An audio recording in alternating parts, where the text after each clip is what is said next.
नमस्कार.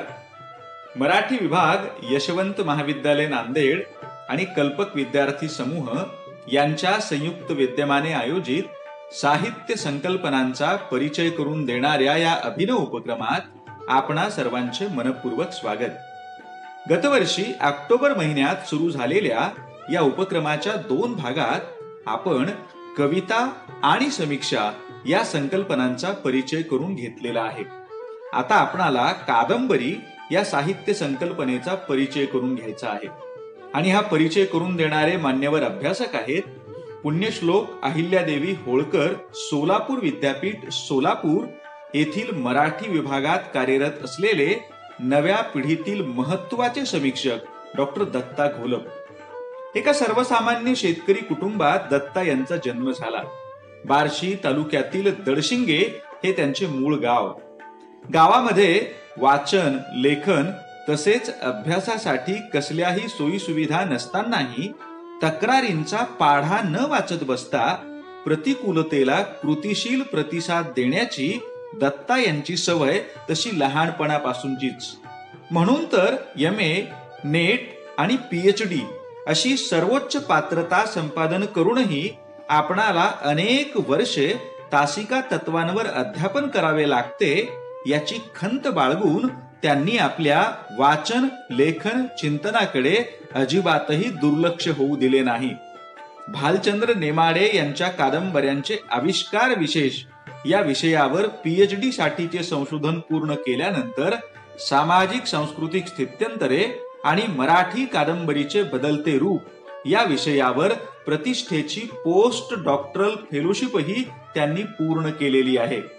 कादंबरी हा आपल्या चिंतनाचा विषय बनवून साहित्य अकादमी, विद्यापीठ अनुदान आयोग आणि अखिल भारतीय साहित्य महामंडळ अशा कितीतरी मान्यवर संस्थांच्या वतीने आयोजित विविध विद्वत परिषदा तसेच नियतकालिकातून या विषयाच्या अनुषंगाने त्यांनी मूलभूत स्वरूपाची मांडणी केलेली आहे. या चिंतनातून आकाराला आलेले आणि पुणे येथील अक्षर वाङ्मय प्रकाशनाने प्रकाशित केलेले मराठी कादंबरी, आशय आणि आविष्कार हे पुस्तक एकंदरीत मराठी कादंबरी विचारात अतिशय मोलाची भर टाकणारे संदर्भ पुस्तक ठरले आहे. या पुस्तकासाठी त्यांना मुक्तरंग प्रतिष्ठानचा युवा संशोधक पुरस्कार, दक्षिण महाराष्ट्र साहित्य सभेचा कृ. गो. सूर्यवंशी पुरस्कार, महाराष्ट्र साहित्य परिषदेचा विजया गाडगीळ पुरस्कार तसेच मराठवाडा साहित्य परिषदेचा म.भी. चिटणीस पुरस्कार असे महत्वाचे सन्मान प्राप्त झालेले आहेत. सतत जागृत वाचकभान ठेवलेले नवनवी पुस्तके, लेख वाचणे, चर्चा करणे, त्यातले बारकावे सांगणे हे दत्ताचे नित्यकर्म. वाचनही एकरेशीय नाही. वैचारिक, 19वे शतक, कादंबऱ्या, समीक्षा असे बहुविध. वयाच्या 30-32 साहित्याविषयी त्याच्यातली एवढी प्रगल्भ समज ही आजच्या काळात दुर्मिळ बाब. काही विद्यार्थी शिक्षकांनाही समृद्ध करत असतात. दत्ता घोलप हा त्यापैकीच एक. हा डॉक्टर रणधीर शिंदे सरांचा त्यांच्याबद्दलचा अभिप्राय दत्ता यांची बहुआयामी क्षमता लक्षात येण्यासाठी प्रातिनिधिक ठरावा असा आहे. कादंबरीचा चहुअंगाने विचार करणाऱ्या त्यांच्यासारख्या तरुण समीक्षकाने कादंबरी या संकल्पनेचा परिचय विद्यार्थ्यांना करून देण्यासाठी या उपक्रमात सहभागी होणे हे आमच्यासाठी आनंददायी आहे. आपल्या विषयाची ते 2 भागात मांडणी करणार आहेत. त्यापैकी पहिला भाग आज प्रसारित होत असून लवकरच दुसऱ्या भागात मराठी कादंबरी विचाराचा ते सखोल आढावा घेणार आहेत. आपण त्यांच्या मांडणीचे हार्दिक स्वागत करूया. नमस्कार. यशवंत महाविद्यालय नांदेड यांचा मराठी विभाग आणि कल्पक विद्यार्थी समूह यांच्या वतीनं जो मराठी अभ्यास विषयासाठी अत्यावश्यक असा एक उपक्रम राबवला जातोय, त्यामध्ये साहित्य संकल्पनाचा परिचय यामध्ये मी कादंबरी संकल्पनेच्या अनुषंगानं माझी निरीक्षणं नोंदवणार आहे. ही संधी खरं तर मला या महाविद्यालयाचे उपक्रमशील प्राध्यापक डॉक्टर विश्वाधार देशमुख सर आणि त्यांचे कल्पक विद्यार्थी यांनी दिली. मी त्यांचे सुरुवातीलाच धन्यवाद व्यक्त करतो. साहित्य प्रकाराची संकल्पना समजून घेत असताना किंवा कोणत्याही साहित्य प्रकारचा विचार करत असताना दोन पातळीवरून त्याचा विचार होतो. एक, त्या साहित्य प्रकाराचं तात्विक विवेचन करणारं किंवा सैद्धांतिक बाजू मांडणारं या पद्धतीनं एक विचार होतो, आणि दुसरा, त्या साहित्य प्रकाराच्या ऐतिहासिक अनुषंगानं किंवा त्या साहित्य प्रकाराच्या संकल्पनेमध्ये रूपबंधामध्ये होत गेलेल्या स्थित्यंतराचा किंवा बदलाचा पट समजून घेणं हा आढाव्याचं किंवा स्थित्यंतर बदलाचा जो पट असतो याचं ऐतिहासिक अंगानं मांडणी केली जाते. या पद्धतीनं विचार केला जातो. खरं तर साहित्य प्रकाराच्या संकल्पनेमध्ये काळानुरूप बदल होत असतात. कोणत्याही साहित्य प्रकाराचा रूपबंध हा स्थिर स्वरूपाचा नसतो. त्यामुळं ऐतिहासिक वाटचालीमध्ये त्यातील बदलाचे महत्वाचे टप्पे तरी अधोरेखित करता येतात. त्यामुळं साहित्य प्रकाराची संकल्पना आणि त्याची ऐतिहासिक वाटचाल यामध्ये ह्या दोन्ही क्रिया खरं तर परस्परावर परिणाम करणारे आहेत, एकमेकींना सतत छेदत जाणारे आहेत. त्यामुळं नुसती साहित्य प्रकाराची संकल्पना विचारात घेत असताना हा जो ऐतिहासिक त्यातला वाटचालीचा टप्पा आहे किंवा काळानुरूप होत गेलेले त्यातले जे बदल आहेत हे विवेचनाच्या मांडणीमध्ये सतत त्याचं भान ठेवावं लागतं. नाहीतर मग साहित्य प्रकार ही एक काहीतरी स्थिर संकल्पना आहे असं समजून विवेचन करावं लागतं, आणि ही फार गोंधळात टाकणारी गोष्ट आहे. कारण साहित्य प्रकाराची संकल्पना, त्यातलं व्यापकत्व, त्यातली लवचिकता जर विचारात घेतली नाही तर फार गोंधळ होतात. आता कादंबरीच्या बाबतीत मांडणी करत असताना सुरुवातीलाच हे स्पष्ट करायला हवं की कविता असेल, कथा असेल, नाटक असेल यांना मराठीमध्ये तरी शेकडो वर्षांचा इतिहास आहे, आणि कादंबरी त्या तुलनेत अगदी अल्पवयीन अशी दिसते. 150 वर्षांचा इतिहास मराठीमध्ये कादंबरीचा आहे. म्हणजे मराठीमध्ये कादंबरी अवतरली याला 150 वर्ष झालेली आहे. त्यामुळं इतर साहित्य प्रकाराच्या तुलनेत कमी काळ या साहित्य प्रकारानं घालवलेला आहे. तरीही त्या साहित्य प्रकाराच्या अभिव्यक्तीच्या शक्यता किंवा जीवनचित्रणाची या साहित्य प्रकाराची ताकद म्हणूया, यामुळं हा साहित्य प्रकार कमी कालावधीमध्ये आघाडीवर राहत आलेला आहे आणि त्यानं जीवनाची सर्व क्षेत्रे व्यापलेली आहे. त्यामुळं एक व्यापक पट घेणारा हा साहित्य प्रकार समजून घेण्यासाठी त्या साहित्य प्रकाराची संकल्पना म्हणजे त्याचा रूपशोध आणि इतर साहित्य प्रकाराच्या तुलनेत त्याचं असणारं वेगळेपण विचारात घेतलं की मग आपल्याला कादंबरीचं प्रकार विशिष्टत्व लक्षात येतं. आणि हे लक्षात घेत असताना मी आणखी एका बाबीकडं लक्ष वेधितो, ते म्हणजे कादंबरी हा अव्वल इंग्रजी कालखंडामध्ये आणि इंग्रजीच्या परिशीलनातूनच आलेला हा साहित्य प्रकार आहे. म्हणजे खरं तर मुळात 18व्या शतकात जी आधुनिकतेतून आलेली व्यक्तिवादी जीवनदृष्टी आहे यातून हा विकसित झालेला मूळचा साहित्य प्रकार आपल्याकडं इंग्रजी आमदानीत सुरू झाला आणि त्याचं तंत्र सुद्धा इंग्रजी कादंबऱ्यातूनच आलेलं आहे. नंतर मात्र या साहित्य प्रकारानं भारतीय कथन परंपरेशी आपलं नातं जोडलेलं आहे. त्यामुळं असा परकीय प्रभावातून आलेला हा साहित्य प्रकार आता आपला मूळचा वाटावा इतका तो मराठी साहित्य व्यवहारामध्ये रुळलेला आहे. आणि असा साहित्य प्रकार समजून घेत असताना म्हणजे या साहित्य प्रकाराचा तात्विक अंगाने विचार करत असताना हा तात्विक अंगाचा विचार करताना त्याचं प्रकार विशिष्टत्व नेमकं कशामुळं आहे हे समजून घेणं इथं महत्वाचं ठरणार आहे.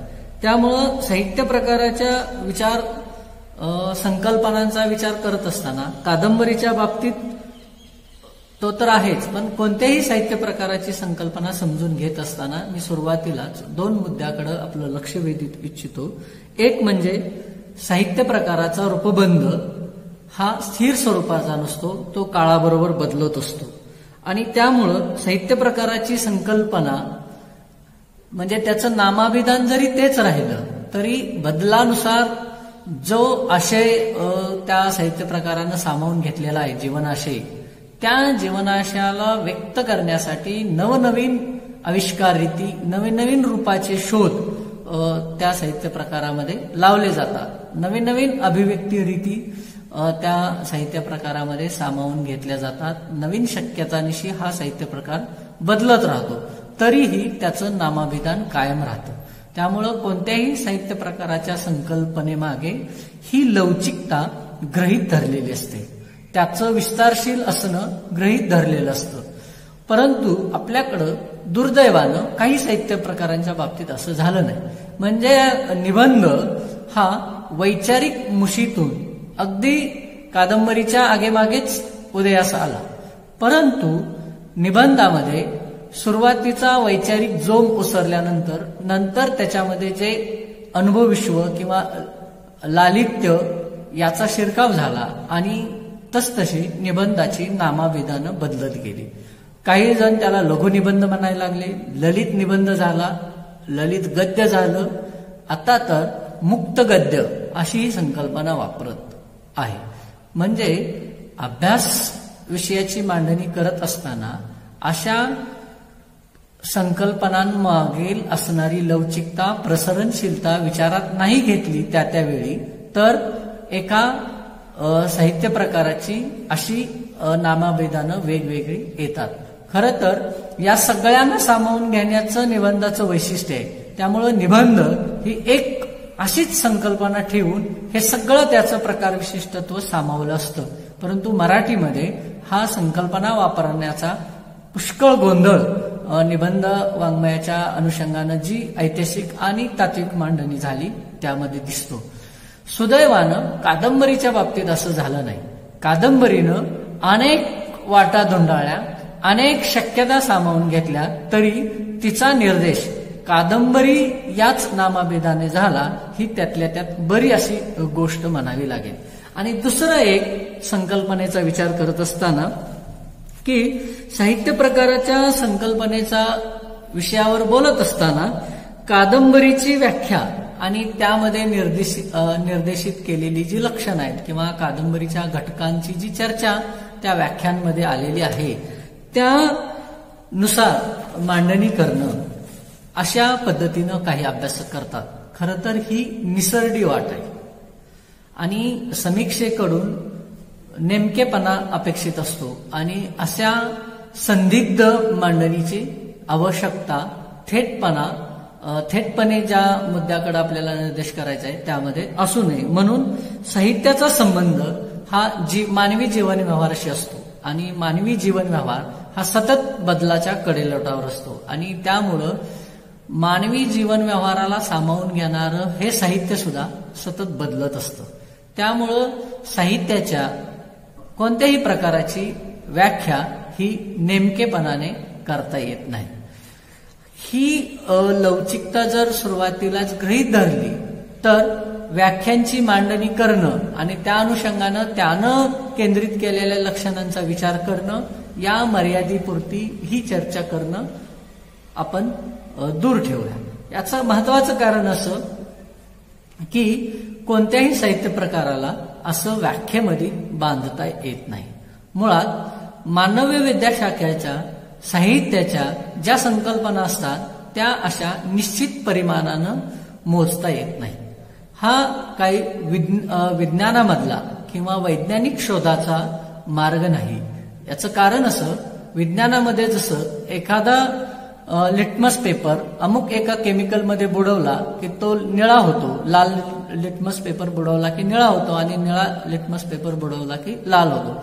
तो इथं बुडवला तरी तेच होणार आहे आणि अमेरिकेत नेऊन बुडवला तरी तेच होणार, कारण त्याची लक्षणं सारखी असतात.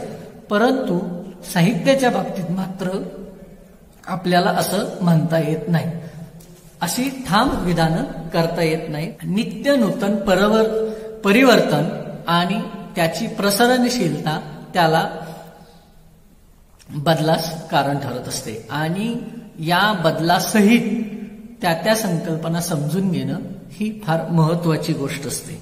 म्हणजे विज्ञानासारख्या या संकल्पना निश्चित परिमाणातून मोजता येत नाहीत हे एकदा निश्चित झालं की मग आपल्याला या संकल्पना काटेकोरपणे अभ्यासत असताना त्याला व्याख्येच्या चौकटीत बांधण्यापेक्षा त्याला समजून घेण्याच्या अनेकविध शक्यता कशा हाती लागतील याचा शोध घेणं कोणत्याही संकल्पनेमागं अभिप्रेत असतं. म्हणून कादंबरीच्या संकल्पनेला असं निश्चित काटेकोर व्याख्येच्या चौकटीत न अडकवता आपण कादंबरी शोधाच्या ज्या दिशा आहेत त्या स्पष्ट करणं हे मी माझ्या मांडणीचं तत्व ठेवलेलं आहे. त्यामुळं चाकोरीबद्ध पद्धतीनं वेगवेगळ्या अभ्यासकांनी दिलेल्या व्याख्या आणि त्यात केंद्रित झालेल्या घटकांचे विश्लेषण असं न करता साहित्य प्रकाराच्या म्हणजे कादंबरीसारख्या सर्वसमावेशी साहित्य प्रकाराच्या दृष्टीनं तर ही अभ्यासाची चौकट फारच मर्यादित आहे.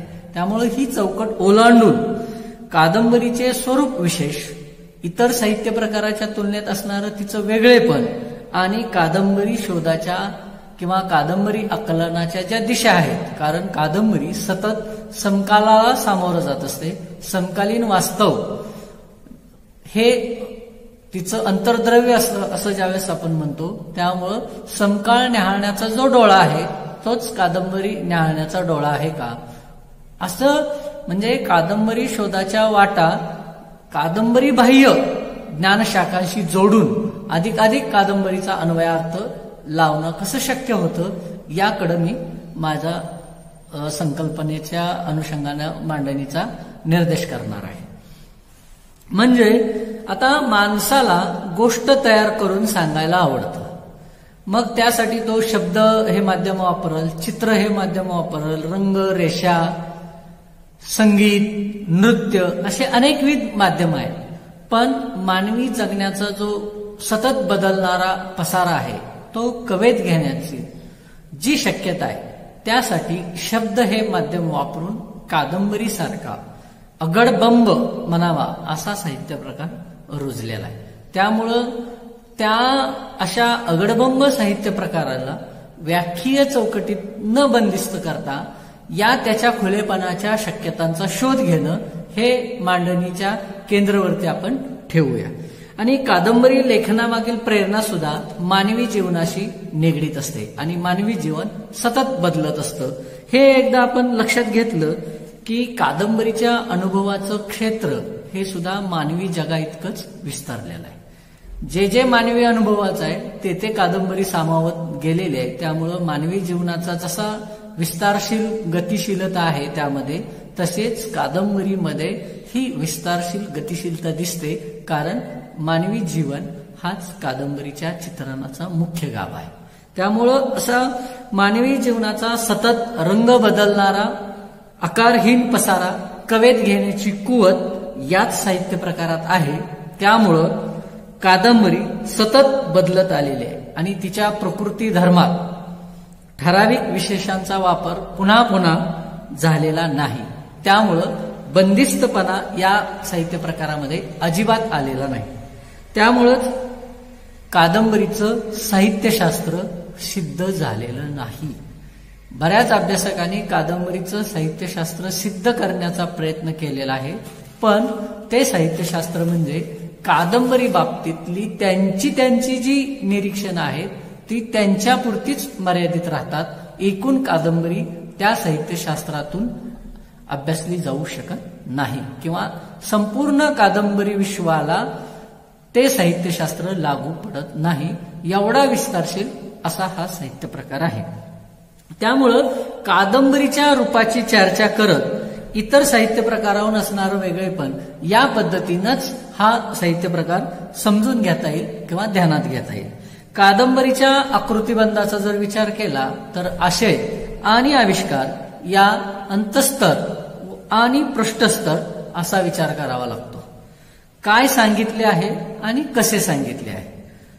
काय सांगितले आहे यामध्ये कादंबरीच्या आशयाच्या अनुषंगाने विचार होतो. म्हणजे जीवनानुभव प्रकटीकरण हा जर आशय मानला किंवा कादंबरीचं आशय सूत्र हे मानवी जीवनानुभवाचं प्रकटीकरण असा जर आपण विचार केला तर हा आशय मानवी जीवनात अनुभवाचं प्रकटीकरण ज्याला आपण कादंबरीचा आशय किंवा आशय सूत्र म्हणतो हे कादंबरीच्या अंतस्तरावर असतं. आणि या जीवनानुभवाचं प्रकटीकरण करण्यासाठी कादंबरीकार ज्या अभिव्यक्तीच्या किंवा आविष्काराच्या घटकांचा वापर करतो तो हा आविष्काराचा विचार असतो, रूपाचा विचार ठरतो. म्हणजे जी थीम लेखकाला मांडायची आहे त्या थीम पोचवण्यासाठी लेखक त्याची गोष्ट रचत असतो. ही गोष्ट पात्रांच्या जीवन वाटचालीतून त्यांच्या विचार विश्वातून गतिमान होत असते आणि त्यासाठी कुणीतरी ते सांगितलेलं असतं. म्हणजे पात्र स्वतः सांगत असतं किंवा त्यांच्या वतीनं तिसरा कोणीतरी सांगत असतो. म्हणजे इथं निवेदनाचा विचार येतो आणि हे सर्व पुन्हा भाषेतून चाललेलं असतं. म्हणजे कादंबरी साहित्य प्रकारामध्ये किंवा कथात्मक साहित्य प्रकारामध्ये आशय हा मुख्य गाभाभूत घटक म्हणलं तर अभिव्यक्त करण्यासाठी त्याला कथानक रचना, पात्र रचना, कथन व्यवस्था आणि भाषा या गाभाभूत किंवा मूलभूत घटकांचा विचार करावा लागतो. या मूलभूत घटकातून भले त्याच्यामध्ये अनेक प्रयोग होत असतील, रूपाच्या दृष्टीनं अनेक मोडतोड होत असेल, अनेक शक्यतांनी किंवा नव्या परिमाणांनी येत असेल, परंतु हे अभिव्यक्तीचे 4 महत्वाचे घटक कार्यरत असतात. आणि हे एकदा उलगडायला लागलं की आपल्याला कादंबरीच्या शोधाची एक कादंबरीतून जाणारी वाट सापडू शकते. खरं तर याला वाङ्मयीन निकष म्हणतात. कादंबरी शोधाच्या वाङ्मयीन कसोट्यामध्ये या गोष्टी येतात. आता ज्या गोष्टी थीम आकारण्यासाठी आपण म्हटलं की लेखक त्याची गोष्ट रचत असतो आणि मग त्या गोष्टीचं काय होतं याचा शोध घेता येतो. मग त्यासाठी पात्र काय करतात. आता लेखक किंवा कादंबरीकार इतर साहित्य प्रकाराच्या तुलनेत कादंबरीमध्ये फार रोकडा उभा असतो. नितीन रिंडे हे जे अभ्यासक आहेत कादंबरी वाङ्मयाचे किंवा मराठीचे, त्यांनी तर असं म्हटलेलं आहे की लेखकाला किंवा कादंबरीकाराला कादंबरीमध्ये जग चित्रित करायचे किंवा त्यासाठी जे पात्र उभी करायचे त्या पात्रांना कोणतं नाव द्यावं एखाद्या पात्राला याचा सुद्धा मूल्य निर्णय घ्यावा लागत असतो. म्हणजे सामाजिक चळवळीतून आलेला नायक चित्रित करायचा असेल तर त्या नायकाचं आडनाव कांबळे असावं का कुलकर्णी असावं हे त्या कादंबरीतलं जगानं निश्चित केलेलं असतं. त्याच्यावरच त्याचा पुढचा परिणाम होत असतो. त्यामुळं या बारीक सारीक अभिव्यक्ती घटकांना खूप काळजीपूर्वक लेखक वापरत असतो आणि हे दुधारी शस्त्र आहे. अन्यथा लेखक उघडा पडायला लागतो. बऱ्याच वेळा काय होतं, लेखकानं मांडलेल्या वैचारिकतेला तोलून धरणाऱ्या पात्राची तेवढी कुवत असावी लागते. अन्यथा पात्र नवीमध्ये शिकणारं आणि आणीबाणीची चर्चा करतंय, आणीबाणीतनं लादलेल्या अभिव्यक्ती स्वातंत्र्यावरच्या मर्यादेची चर्चा त्या पात्राच्या तोंडी येते. आणि असे प्रयत्न मराठी कादंबरीत किंवा असे काही कादंबऱ्या मराठीत सुद्धा लिहिल्या गेल्या. त्यामुळं एखादं पात्र निवडताना सुद्धा त्याचा भवताल आणि त्याचं व्यक्त होणं मुळात लेखकाकडं हे सगळं वाचकांपर्यंत पोहोचवण्यासाठी भाषेशिवाय दुसरं कोणतंही माध्यम नसतं. त्यामुळं व्यक्तीचं लिंग, वय, त्याचा सामाजिक आर्थिक स्तर, त्याचा दृष्टिकोन हे सगळं त्याच्या बोलण्यातून व्यक्त व्हावं लागतं. त्यामुळं पात्ररचनेची सजगतेबरोबरच भाषा योजनेची सजगता सुद्धा त्याला ठेवावी लागते. त्यामुळं कादंबरी समजून घेत असताना हे जे गाभाभूत घटक आहेत, कथानक रचना असेल, पात्ररचना असेल, निवेदन असेल किंवा भाषा, याचा फार काटेकोरपणे विचार करावा लागतो. आता कथनामध्ये किंवा सांगण्यामध्ये अनेक पातळ्यावरचे प्रयोग मराठी कादंबरीत सुद्धा अलीकडे होऊ लागलेले. म्हणजे काही जण स्वगतच डायरी सुद्धा कादंबरी म्हणून छापली जाते आहे आणि ते पोहोचते किंवा त्याला स्वीकारलं जातंय. याचा अर्थ लेखकांनी वेगवेगळ्या रीतीनं आपलं म्हणणं कादंबरीतून पोचवलेलं आहे. आणि कादंबरी ही अशी गोष्ट आहे की ती निर्मात्याला अशा अनेकविध शक्यता आपोआपच उपलब्ध करून देत असते. आता इतर साहित्य प्रकारांच्या दृष्टीनं जे मी म्हणत होतो, तुम्ही बघा, कवितेला लय, ताल, विशिष्ट प्रकारे ओळींची केलेली मांडणी किंवा नाटकाला प्रवेश, अंकांची मर्यादा किंवा पात्रांचा प्रवेश, आगमन, निर्गमन या बाबी विचारात घ्याव्या लागतात. किंवा त्या साहित्य प्रकाराला दर्शनी स्वरूपातच कोणता तरी संकेत प्राप्त झालेला आहे. या पद्धतीनं जर विचार केला तर कादंबरीला असा कोणताही दर्शनी संकेत नाही आणि अशा कोणत्याही संकेत शरणतेला कादंबरीला सामोरं जावं लागत नाही किंवा अशी कोणतीही संकेताची मर्यादा कादंबरीला नाही. अगदी दर्शनी पातळीवर किंवा कादंबरीची म्हणून कोणतीच लक्षणं सांगता येत नाही. प्राथमिक लेवलला आपण एवढंच म्हणू शकतो की ती गद्यात असते. एवढंच विधान ठामपणे कादंबरीच्या बाबतीत करता येतं.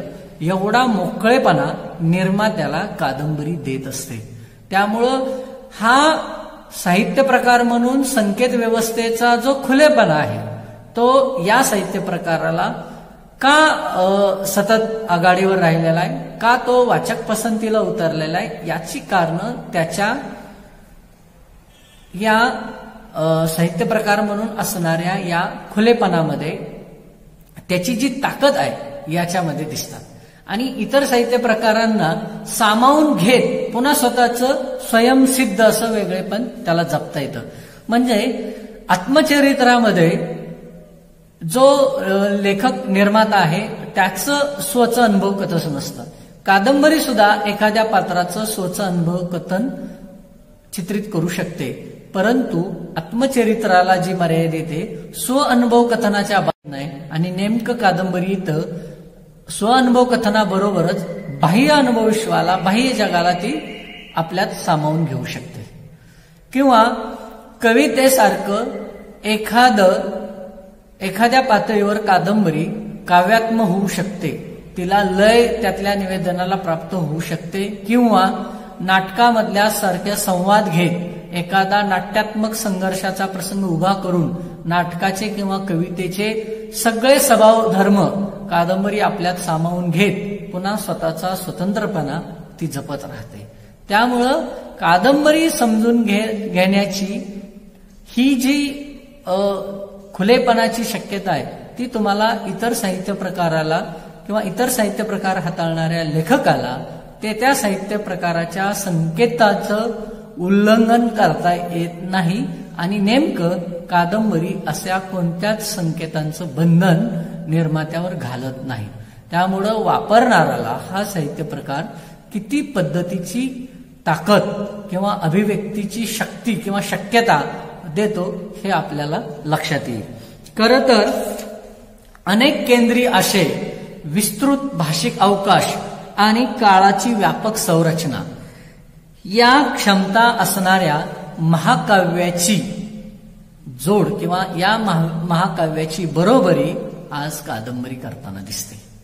आणि किंवा आज कादंबरीनं ही महाकाव्याची जागा घेतलेली आहे आणि इतर साहित्य प्रकाराच्या तुलनेत ती फक्त कादंबरीला पेलवेल असाच कादंबरी रूपबंध आहे. आणि मगाशी जे मी म्हटलं ती गद्यात असते एवढंच आपण म्हणू शकतो. एवढा खुलेपणा इतर साहित्य प्रकारांना नाही. आणि ह्या खुलेपणा विचारात घेऊन कादंबरी जशी निश्चित परिमाणातून व्यक्त होत नाही तशीच तिच्या आकलनाची निश्चित परिमाणे उपलब्ध नाहीत. म्हणजे बघा, कादंबरी केवळ रूपविषयक घटकांनी आकाराला येत नाही. कारण मानवी जीवनाच्या किंवा मानवी जगण्याच्या केंद्रस्थानी असलेल्या सामाजिक, सांस्कृतिक, राजकीय, आर्थिक धार्मिक घटितांच्या सामावण्यातून कादंबरीला आकार प्राप्त होत असतो आणि कलात्मकतेने केलेलं सामाजिक दस्तावेजीकरण असं कादंबरीचं स्वरूप असतं. त्यामुळं सामाजिक सांस्कृतिक परिप्रेक्ष्यातून ती आकारलेली असते आणि तिच्या आकलनाच्या वाटा या सुद्धा किंवा तिच्या अर्थाच्या शक्यता ह्या सुद्धा समाज संस्कृती आकलनातून सिद्ध होतात. त्यामुळं कादंबरी सतत बाह्य जीवन वास्तवाशी, कादंबरीगत जगाच्या बाह्य जगाशी सतत संदर्भ जोडत असते, सतत संबंध जोडत असते. त्यामुळं तिच्या आकलनाच्या शक्यतांचा शोध सुद्धा आपल्याला सतत तिच्या समकाळाशी, युगधर्माशी, लेखक प्रवृत्तीशी, वेगवेगळ्या विचार विश्वांशी जोडावा लागतो. त्यामुळं संकल्पनेच्या व्याख्यात्मक जंजाळात न अडकता कादंबरी काय सांगू पाहते आणि सांगत असताना ती काय करू पाहते याचा वाङ्मयीन आणि संस्कृती अभ्यासाचा असा एक निश्चित दृष्टिकोन घेऊन कादंबरीला सामोरं जाणं ही त्यातल्या त्यात चांगली गोष्ट आहे. आणि असा खुला शक्यतांचा संच देणाऱ्या कादंबरीसारख्या वाङ्मय प्रकाराला तेवढ्याच खुलेपणानं सामोरं जावं लागत असतं. आता खरं तर मी अनेक कादंबऱ्यांची उदाहरणं देत त्यातल्या समाज वास्तवाशी, त्यातल्या पात्र रेखाटन किंवा व्यक्तिचित्रणाविषयी, त्यातल्या भाषिक कथनविषयी अनेक पद्धतीनं हे मुद्दे समजून देऊ शकलो असतो म्हणता येईल. पण त्यातल्या फक्त साहित्य प्रकार म्हणून प्रकार विशिष्टत्वाची दखल घेणं एवढाच माझ्या या मांडणीचा उद्देश होता. त्यामुळं ती सैद्धांतिक बाजू सांभाळणं ही किंवा त्या काटेकोर चौकटीत मांडणी करणं ही मी माझी मर्यादा घालून घेतली होती. पुढं ज्यावेळेस कादंबरीच्या संकल्पनेचं मराठीमध्ये नेमकं काय झालं किंवा ही संकल्पना किंवा हा साहित्य प्रकार किंवा मराठी कादंबरीचा रूपशोध या पद्धतीनं जर विचार करायचा झाला किंवा कादंबरीचं मराठी साहित्य व्यवहारामध्ये काय चित्र दिसतं याची मांडणी ज्यावेळेस पुढं कधी संधी मिळेल त्यावेळेस मी निश्चितपणे करेन की जेणेकरून या रूपघटकांचा विचार मराठी कादंबरीच्या वाटचालीच्या संदर्भात करता येतो. आणि ती आशा ठेवून मी पुन्हा एकदा सांगतो की कादंबरी ही खुल्या शक्यतांचा संच आहे आणि तिला सामोरं जाण्याची नजर ही आपली खुली आणि उघडी असावी आणि असा वाङ्मय व्यवहाराकडे उघडेपणानं, खुलेपणानं पाहण्याची निखळ दृष्टी आपल्या सारख्या विद्यार्थ्यांना मिळावी अशी अपेक्षा व्यक्त करतो आणि थांबतो. धन्यवाद.